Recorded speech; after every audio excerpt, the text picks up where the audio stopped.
रहा है, जुडिशियरी में हो रहा है, एडमिनिस्ट्रेशन में हो रहा है, मीडिया में हो रहा है, राजनीति में हो रहा है, सभी जगह हो रहा है, एजुकेशन में हो रहा है। तो deterioration in all sector of the society is a social problem. अगर समाज में अच्छे लोग तैयार होंगे, समाज में अच्छा नेतृत्व तैयार होगा, जो समाज में देश के लिए, गरीब के लिए, सबके लिए काम करेंगे, तो देश का तकदीर बदल सकता है। और इसलिए आज जो मूलभूत प्रश्न ये है कि हम लोग जो हमारे डिटोरेशन को देखकर निराश होते हैं, उसको रोकने का भी काम समाज को करना होगा। समस्या ढूंढनी होगी, कमियों के बारे में चिंतन करना होगा और उसमें गुणात्मक परिवर्तन करके उसके ऑप्शन भी हमको ढूंढने पड़ेंगे। और ये ऑप्शन जनता हमसे चाहती है और ये हो सकता है। मुझे पता है कि जो चलता है उसका एक्सीडेंट होता ही है। मैं एक बार लीडर ऑफ अपोजिशन था महाराष्ट्र में और रेड लाइट कार थी, पुलिस वाला चला रहा था, सामने तो पुलिस की पेट्रोलियम के सायरन बजाने वाली गाड़ी थी, उसके बाद एक पुलिस की कमांडो की गाड़ी थी, फिर मेरी गाड़ी थी, फिर स्पेयर गाड़ी थी, फिर 2 पुलिस की गाड़ियां थी, फिर लॉरी थी, फिर और 4 गाड़ियां थी और मेरा एक्सीडेंट हो गया। एक ट्रक पर जाकर विद डिसिप्लिन पुलिस वाले चलाने वाले ने मेरी डीबी कार को एक ट्रक पर ऐसी ठोस मार दी कि पूरी गाड़ी चपक गई। जिन्होंने देखा वो बोलते आप बच गए कैसे? मुझे बताइए कि एक एक्सीडेंट हुआ है जो पुलिस वालों के हाथ से हुआ है, तो क्या गाड़ी में बैठना बंद करें? अगर रोड पर हम चलेंगे और एक आधी बार एक्सीडेंट होगा तो क्या चलना बंद करेंगे? एक्सीडेंट नहीं होंगे इसके लिए कोशिश करेंगे, पर ऐसा नहीं हो सकता कि एक्सीडेंट हुआ इसलिए चलना बंद करना है। इसलिए मैं आपको यह कहना चाहता हूं कि जो मैं अपने पहली बात पर आया हूं उसके लिए मैं आपसे सवाल पूछना चाहता हूं कि 65 साल के बाद इस देश की प्रगति और विकास नहीं हुआ है और यह सच्चाई है। जो इकोनॉमिक पैरामीटर से वो आपको बता रहे हैं और इसलिए मैं आपको पूछना चाहता हूं कि इस देश का विकास कैसे हो। हमारे में किसी बातों की कमी नहीं है। We are a rich nation with a poor population. खनिज संपत्ति है, पेट्रोल है, विज्ञान है, तंत्र विज्ञान है। मैं एक बार जापान में गया था तो एक उद्योगपति ने मुझे भोजन के लिए बुलाया था। तो वो जैसे जापान में बड़ा व्यक्ति आता है तो वो एक गड्ढे में बिठाकर वो बैठते पैर और एक जैसे नमाज पढ़ते वैसे घुटने पर बैठकर लड़कियां एक एक डिश लाती है। तो वो भोजन था, तो वो मैं खाना खा रहा था तो उसमें उन्होंने कहा, mister Gadkari, I can't understand the software engineers from your country are so genius, so brilliant. क्या इनके शरीर में कोई मैथमेटिक्स के जीन्स हैं? इतने होशियार आपके सॉफ्टवेयर इंजीनियर्स कैसे हैं? मैं बहुत खुश हो गया। और मैंने जैसे वनडे क्रिकेट में, वैसे मैं भी क्रिकेटर था, और जैसी बैटिंग करती है वैसे मैंने धनाधन बैटिंग शुरू कर दी। फिर मैंने बताया वो हमारा देश कैसा है, वो अमेरिका में 10 डॉक्टर में से 4 डॉक्टर भारतीय हैं, सब बातें ऐसा कॉलर टाइट करके बता रहा था। तो बताते बताते उसने गुगली बॉल डाल दिया और मेरी विकेट उड़ा दी। उसने पूछा मुझे कि mister Gadkari, when you have everything then why your country is poor? मैंने झट उसको कहा, your food is very nice. उसने कहा, no no no, don't divert it, please tell me why your country is poor.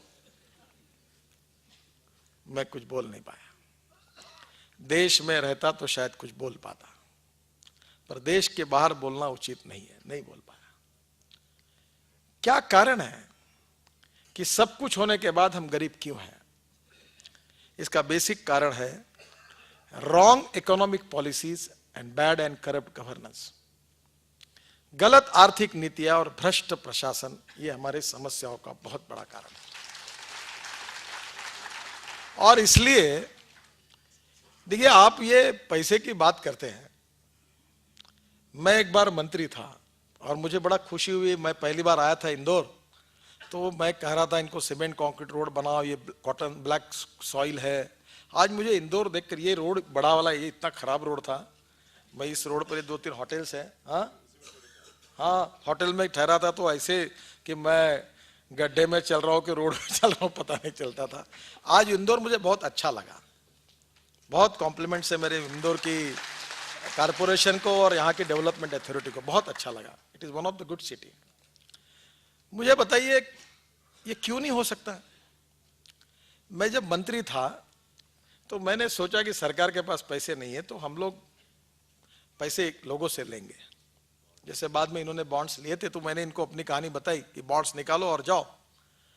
तो आपको ताज्जुब होगा कि मैंने कारपोरेशन बनाई और मैं बॉन्ड इश्यू 450 करोड़ का पहले बार सब्सक्राइब किया। मुझे 1180 करोड़ रुपए मिले। दूसरी बार 400 करोड़ के लिए सब्सक्राइब किया, 1050 करोड़ रुपए मिले। सरकार ने मुझे केवल 10 करोड़ रुपए दिए थे और 2.5 साल में मैं 8000 करोड़ के काम कर सका और 4000 करोड़ मैंने कैपिटल मार्केट से खड़े किए और उनके पैसे भी वापस हो गए। 12 साल हो गए, मैं भूल गया हूं। मैं भूल गया हूं मेरे कामों को, पर लोग नहीं भूले। मैं एक सा अभी 6-7 महीने पहले दिल्ली मुंबई फ्लाइट में था तो मुझे एक फिल्म एक्टर मिले, बहुत प्रसिद्ध एक्टर है, जॉकी श्रॉफ। तो मेरे पास आए और एकदम उन्होंने मेरे पैर को हाथ लगाया और मुझे कहा कि नितिन जी एक काम करो। बोला बताइए क्या करना है? बोले साउथ मुंबई को मुंबई पुणे एक्सप्रेस हाईवे से जोड़ दो। तो मैंने कहा जाकी जी आप फिल्म में आपको पता नहीं होगा, आजकल हमारी सरकार भी नहीं, मैं मंत्री भी नहीं और मैं क्या काम कर पाऊंगा, अब आप बाकी लोगों को कहिए। तो उन्होंने कहा कि आपको क्या लगता है मुझे राजनीति मालूम नहीं है? मुझे राजनीति पूरी मालूम है, कौन है क्या सब मालूम है, पर मेरा एक दृढ़ विश्वास है कि मुंबई पुणे एक्सप्रेस हाईवे आपने बनाया, मुंबई के 55 फ्लाईओवर आपने बनाए, वर्ली बांद्रा सीलिंग प्रोजेक्ट आपने बनाया। अगर ये साउथ मुंबई को एक्सप्रेस हाईवे से जोड़ने का काम है तो आप ही कर सकते हो, इसलिए मैं आपके पास इसका एडवांस बुकिंग कर रहा हूं। तो मुझे लगता है कि हो सकता है। और एक बार मैं मीडिया में गया था पूना में, पूना के लोग बहुत होशियार, उनकी नगरी है। तो मुझे एक पत्रकार ने पूछा कि आप काम कर रहे हो तो आपके पास कितने पैसे हैं? मैंने कहा 10 करोड़ रुपए। तब 3600 करोड़ रुपए का रिलायंस का लोएस्ट टेंडर हमने रिजेक्ट किया था। तो उन्होंने मुझे पूछा कि आपके पास 10 करोड़ है, फिर कितने साल में ये एक्सप्रेस हाईवे बनेगा? तो मैंने कहा ये 2.5 साल में बनेगा। वो जोर से हंसे और उन्होंने मुझे पूछा कि आप नेता लोग क्या समझते हैं, आप कहीं भी आते हो कुछ भी बोलते हो और हमने लिखना चाहिए ऐसा आपको लगता है क्या? एक करदड़े करके इंडियन एक्सप्रेस के बहुत सीनियर पत्रकार थे पूना में, अच्छे बहुत अच्छे पत्रकार थे। उन्होंने ये प्रश्न मुझे पूछा, मैं भी एकदम अचंभे में पड़ गया कि अब जवाब क्या दूं। तब मैंने उनको सहज रूप से कहा देखिए करदड़े जी, मेरे पास तो पैसे नहीं है और 2000 करोड़ लगेंगे ऐसा मुझे लगता है, पर मैं एक बात आपको बताना चाहता हूं, मेरे ऊपर विश्वास रखिए कि if there is a will there is a way and if there is no will there is only survey, discussion, seminar, committee, sub committee and research group। तुम्हारी इच्छा नहीं होगी तो 50 समिति, उपसमिति, रिसर्च वर्क, थिंक टैंक सब चर्चा ही करते रहो, लेना देना कुछ नहीं, खाया पिया कुछ नहीं, ग्लास फोड़ा अठन्ना। The strong political will, development oriented approach, credible leadership अगर होगी तो काम हो सकता है। और इसलिए मैं आपको बताना चाहूंगा कि मैं पैसे भी खड़े हुए काम हुआ तो पैसे की कमी नहीं है देश में, आज हम ये कर सकते हैं, पर देश में ये नहीं हुआ इसका कारण हमारी नीतियां गलत है। हमारे प्रगति और विकास के 2 इंपॉर्टेंट सेक्टर्स हैं, एक है इंडस्ट्री और दूसरा एग्रीकल्चर। इंडस्ट्री को अगर डेवलप करना है तो 4 बातें जरूरी है, water, power, transport and communication. अभी सुमित्रा जी कह रही थी कि आपने नर्मदा का पानी इंदौर में लाया, अच्छी बात है, और आपने पानी लाया और मैं बार बार पूरे देश में शिवराज जी की और उनकी सरकार की तारीफ करता हूं क्योंकि मैं किसानों में काम करता हूं। मेरे यहाँ जो आत्महत्या करते किसान उन्हीं में मैं काम करता हूं, तो मैं किसानों से और रूरल इकोनॉमी से मेरा बहुत अच्छा संबंध मैंने रखा है। इसलिए मुझे जब उन्होंने इरिगेशन के बारे में मध्य प्रदेश में जब 2 साल पहले मेरी उनसे बात हुई थी तब राघव जी और वो मेरे पास आए थे। तो मैंने उनको पूछा था कि आपका एग्रीकल्चर ग्रोथ रेट कितना है? 2.5 साल पहले मैं नया अध्यक्ष बना था, तो उन्होंने कहा 2.4% है। फिर मैंने पूछा कितनी जमीन है, इरिगेशन कितना हुआ है? उन्होंने कहा 7 लाख हेक्टर। फिर काफी बातें पूछने के बाद मैंने कहा शिवराज जी आप नाराज न हो तो एक बात कहूं? बोले कहिए। मेरा 100 में से अगर आपको मार्क देना तय किया तो मैं आपको 15 के ऊपर नहीं दे सकता, 33 भी नहीं मिल सकते आपको पासिंग। ये अच्छी बात नहीं है। ये एग्रीकल्चर ग्रोथ रेट बढ़ाना चाहिए, उसके सिवा गांवों की गरीबी दूर नहीं होगी। उन्होंने पूछा क्या करना चाहिए? मतलब सिंचाई को बढ़ाओ, इरिगेशन को बढ़ाओ। नेक्स्ट ईयर उन्होंने मुझे कहा, उस समय 7 लाख हेक्टेयर जमीन इरिगेशन के अंदर थी जब 2.4% ग्रोथ रेट था। फिर अभी उन्होंने, जब मैं भोपाल आया था, प्रभात जी और उन्हें बहुत बड़ा 4 लाख किसान आए थे, तो मैंने पूछा आपका एग्रीकल्चर ग्रोथ रेट कितना है? उन्होंने कहा 18.96%। मैंने बोला शिवराज जी मुझे विश्वास नहीं होता, मुझे माफ करो, चीफ सेक्रेटरी को फोन लगाओ। मैं तो भी आप पर विश्वास नहीं रख रहा हूं, मुझे माफ करो, मैं आपके क्षमा मांगता हूं, पर फोन लगाओ, क्योंकि मेरे गले में बात नहीं उतर रही।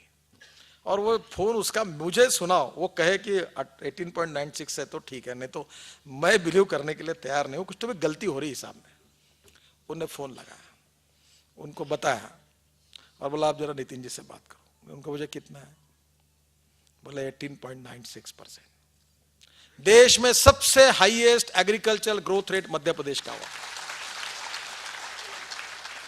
अब आप जैसे इकोनॉमी वाले विषय है, इकोनॉमिक सेल वाले, अध्ययन करो कि 2.4% का एग्रीकल्चर ग्रोथ रेट 18.96% पर आया, तो गांवों में पर कैपिटा इनकम कितने लोगों का कितना बढ़ा और कितने लोगों की गरीबी दूर हुई रूरल और एग्रीकल्चर इकोनॉमी में, उसका अध्ययन करो।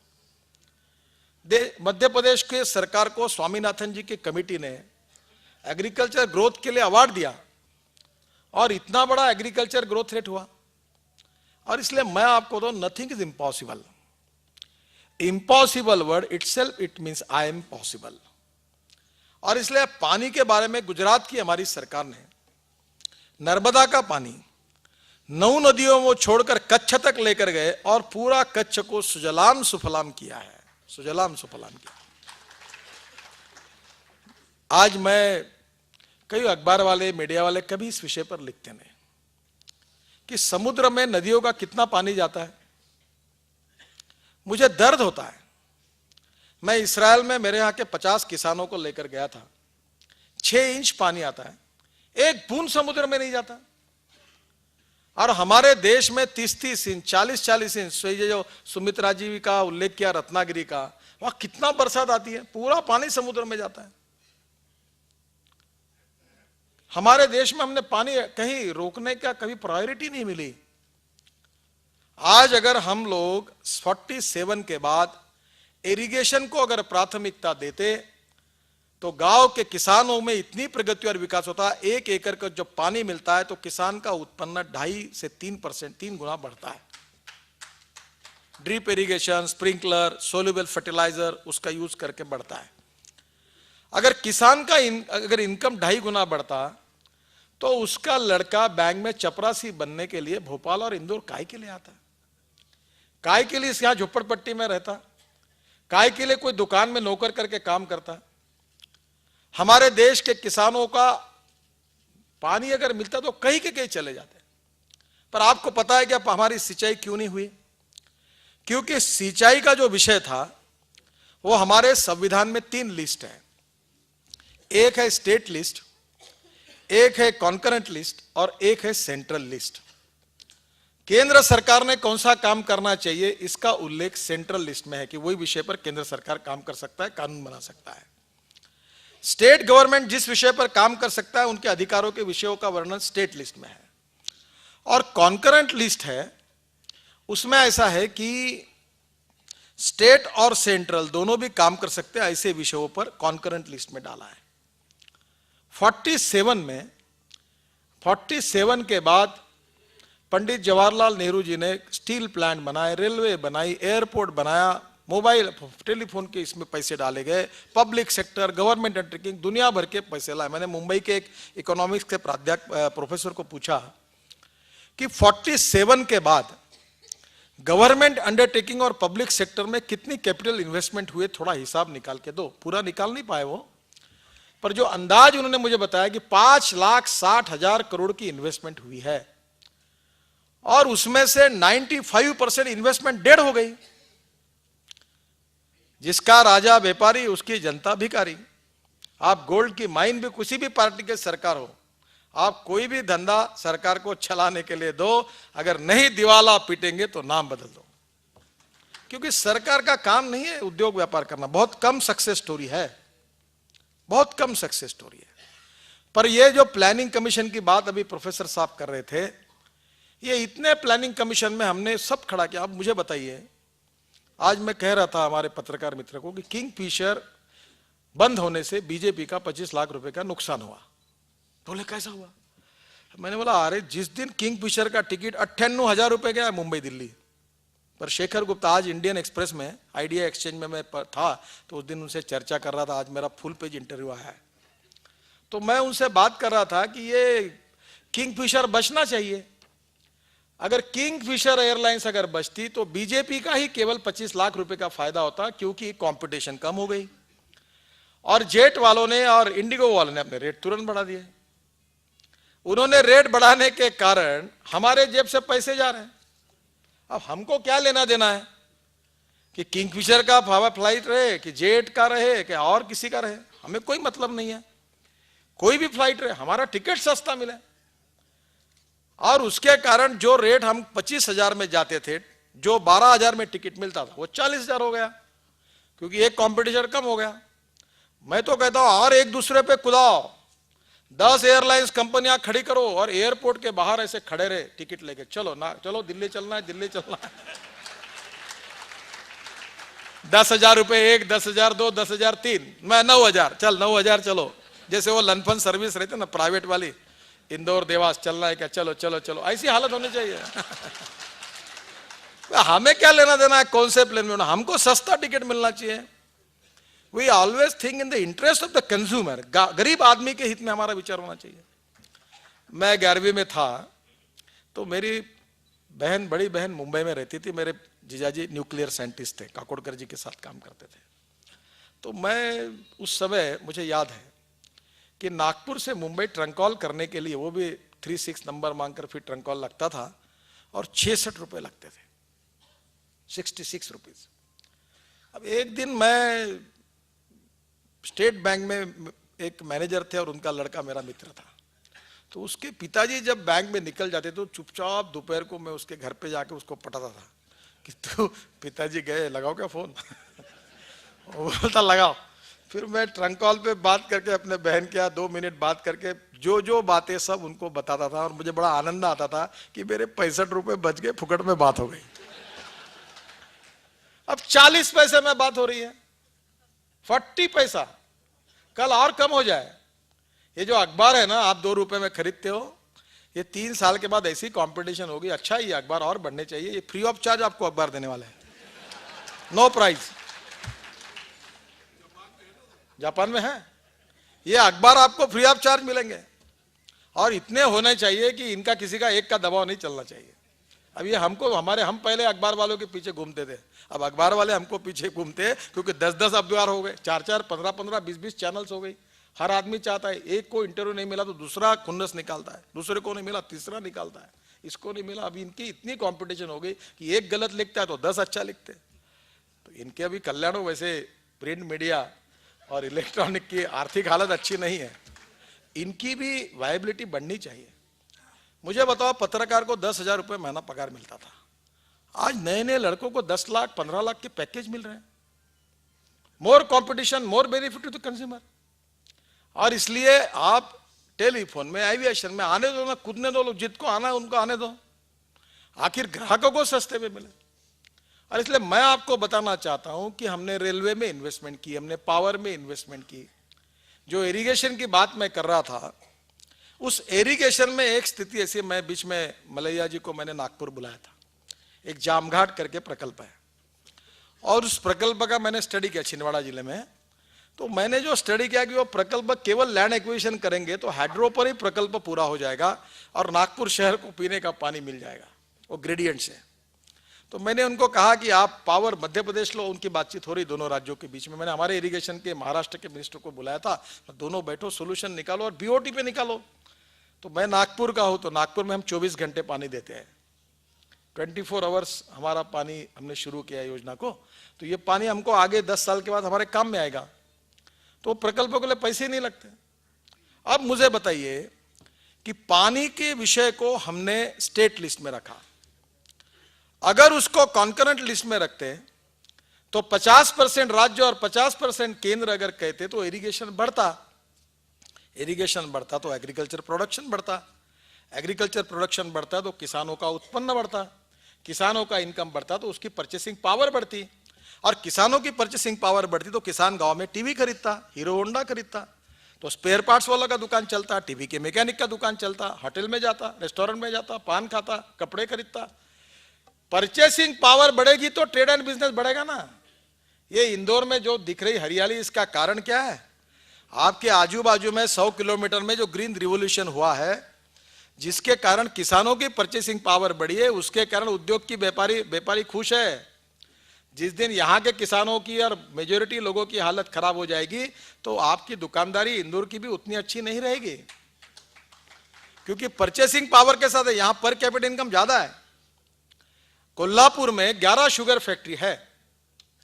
अब 1 एकड़ अगर कपास लगाओगे तो 20,000 रुपए फायदा है, 1 एकड़ चावल लगाओगे तो 5,000 रुपए फायदा है, और 1 एकड़ गन्ना लगाओगे तो 1 एकड़ का फायदा 75 से 1,000 से 1 लाख रुपए है। तो हमारे यहां वेस्टर्न महाराष्ट्र में शुगर मिल